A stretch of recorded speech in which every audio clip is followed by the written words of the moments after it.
going on, guys? Chris here again, back for the third episode now of What's in My Stack. Kind of all over the place this week. I don't know, which I kind of tend to be that way anyways. I never, for the most part, ever get stuck into listening to like one main genre or anything like that, or or a band. Sometimes I get hooked on a band and I'll just keep listening throughout their catalog, but mostly I don't really get into any kind of trend for the most part. I just kind of whatever I feel like in the moment. So with that being said, the first thing that I've been checking out lately, not for any reason that's positive, mainly because of the passing of Alan White, the drummer of Yes, for I don't know how many years, forever, I think. I was listening to my favorite Yes album, Fragile. Take away Roundabout, which is like their number one song, which I'm not even a big fan of it that much, but the rest of the album is amazing. And I believe he was not the drummer on this album. I think this was the last album without him, or I should say the last album with their original drummer, and then I think after this is Alan White for the majority of the rest of their stuff, if not the whole rest of their catalog. Yeah, this is a really good, that 70s progressive rock type stuff, which usually isn't my go-to. I find a lot of that stuff can be kind of like self-serving in a way. Like there's certain bands that I can do. Like I know a lot of people have an issue with Dream Theater. I enjoy Dream Theater. For the most part, I really got to be in the mood for them though. They do have some albums that are just too out there, too, whatever, show-offy, I guess you could say, for my taste. But yes, again, it was probably one of the top bands from that scene. That was like kind of the thing in the early to mid 70s, is that progressive rock type stuff. But this is some really good stuff, and I haven't listened to them in a long time. And unfortunately, it took something as tragic as the passing of one of their drummers, for me to have the idea of going back and checking them out. Some good stuff. This is some really good stuff if you haven't listened to them in a while. Even if progressive rock, like the classic rock, might not be up your alley, I would check it out. So then I got Suicidal Tendencies, Lights, Camera, Revolution. I feel like they get forgotten about a lot when you talk about some of the, I guess earlier on you could call them thrash. They're kind of like that skater punk thrash type deal. I don't know, they're kind of in a weird area as far as that type of music goes. Obviously You Can't Bring Me Down, the hit off this album, but so many great songs in here. Lovely, Get Whacked is another one I like. They're a little out there. Suicidal Tendencies, a lot of their stuff is they've changed their sound a lot over the years. They've gone from some of the more like How I Laugh Tomorrow, straight up just like thrash type stuff, to I think it was in like the mid 90s, and they came out with some stuff that was just kind of straight up like skater punk stuff.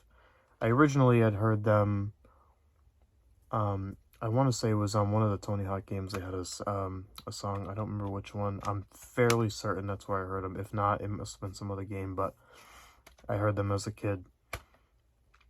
Yeah, this is pretty good stuff. This is has Rob Trujillo on it, obviously of Metallica fame. I don't know if this was his first band or not, but I know this is, early on. This is where he was at.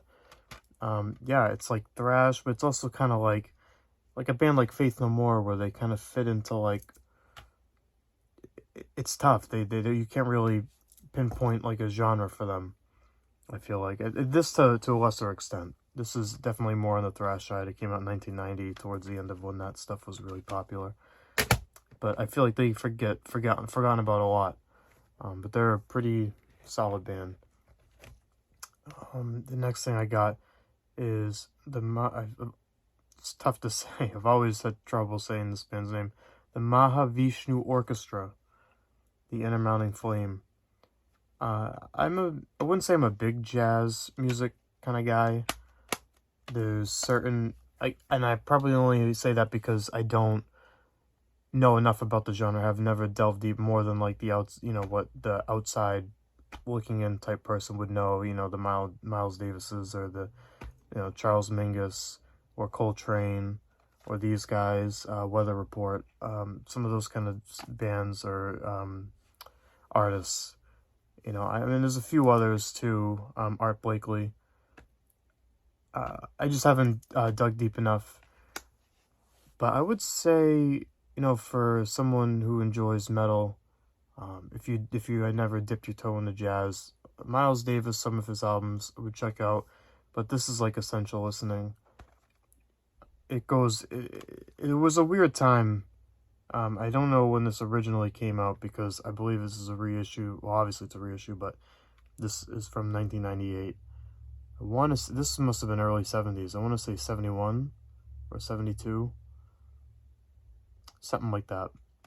It's a weird time in jazz where it was getting a lot more experimental. I believe this came out around the time that Bitches Brew came out, which is probably my favorite jazz album. This is kind of like in that style. It's all over the place. There's low-key stuff on here. There's stuff that sounds like it's like a regular song that's like sped up 5 times. This stuff is crazy. It does not sound like a 70s album at all. This sounds very modern. This is really good stuff. This is, even if you're not a jazz guy, even if you're not a metal guy, I feel like anybody of any, of someone that likes any genre of music, no matter what it is what I should say, no matter what kind of music you like, I think this is an album for everybody. If you never checked this out, it's definitely worth checking out. The last non-metal thing that I have, then I'll get to the the metal stuff. It's how they tend to do these, get this kind of stuff out of the way if you might not be interested in some of the stuff, is Chris Cornell's Songbook. One of my favorite singers from that era, the early 90s grunge stuff. Unfortunately passed away a few years ago, probably even more than that. I think it's been like 6 years now. It's been a long time. But yeah, probably my favorite. This is one of the most amazing it's not technically like a live album. Everything on here is live. It's not that. I believe it's just from like 3 or 4 different concerts. It's not just one concert, which I don't love. But, that being said, there's a lot of good covers on here, a lot of stuff that spans his entire career, from Soundgarden to his solo stuff. I believe there's a couple Audio Slave songs in here. Yeah, I'm the Highways on here. Doesn't Remind Me is such a great song on here. Let's see what else. Thank You, the Led Zeppelin cover. Like a Stone is amazing. This is just amazing stuff. This is only second to one of my former bosses when I was a teenager. Was a huge rock and metal guy. His name was Marcus. And he ripped me a copy. It was Chris Cornell live in Sweden, I believe. I don't know if it was 2014. The show was that, yeah, I think it was 2014. And it's this tour, I'm pretty sure. Well, probably not, because this came out in 2011. Maybe it was live in Sweden 2011. I don't know, whatever it was.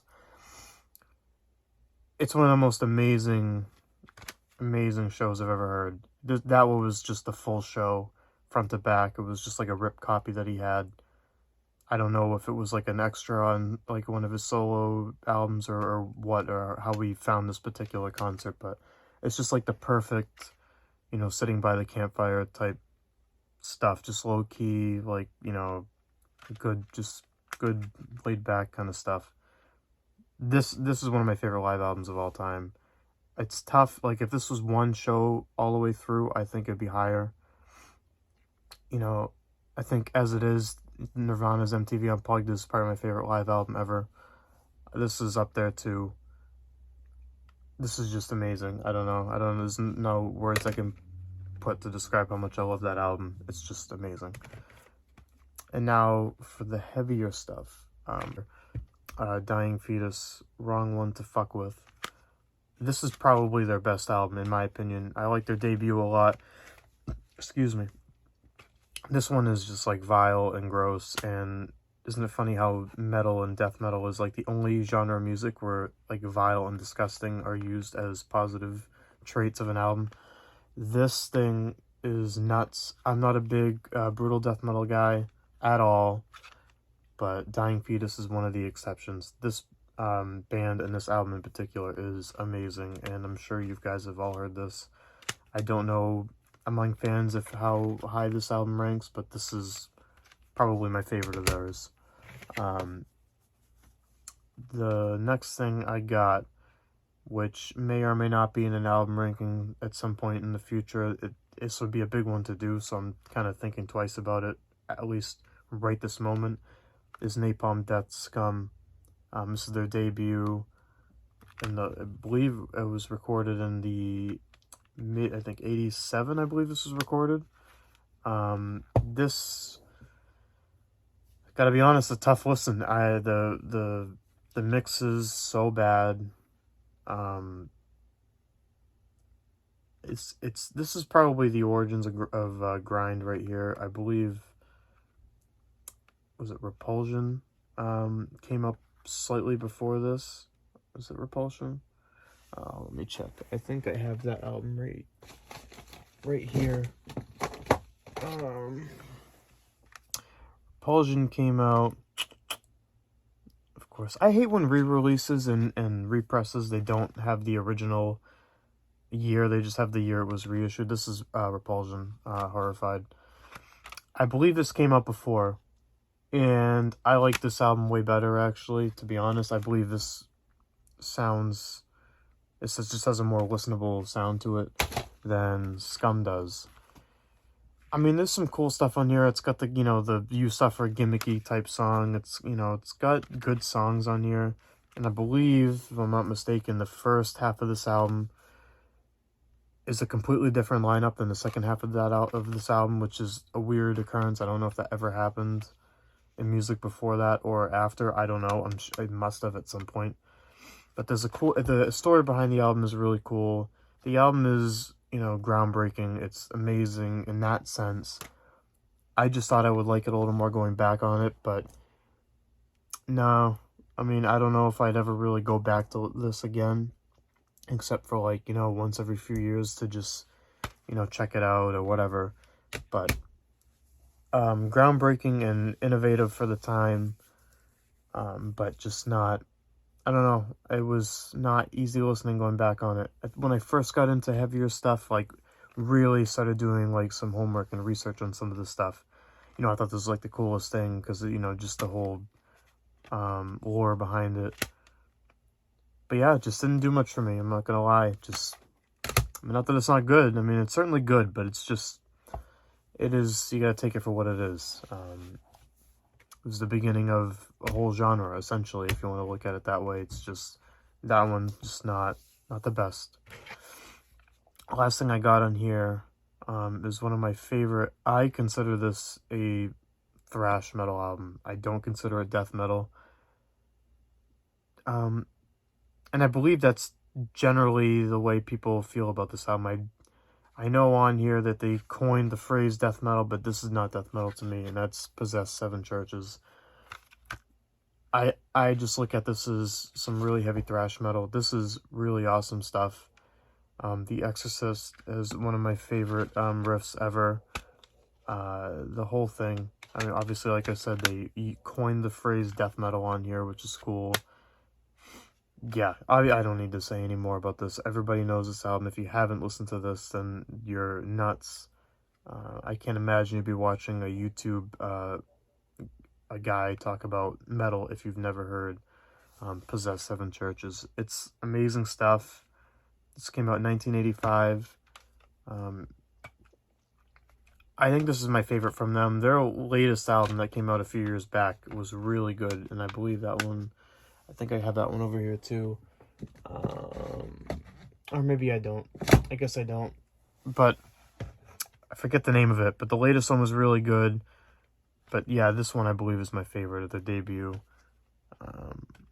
Yeah, what more can you say? I mean, it's just amazing. Like I said, I don't believe should be considered death metal. I wouldn't chastise you for saying that it is, but just not in my opinion. But let me know what you guys think. So yeah, that's all I got for you for this week. That's what I've been checking out. Let me know what's been in your stack lately, what you've been checking out, and what you think of mine. Give me your opinions, your feedback. Anything is welcomed.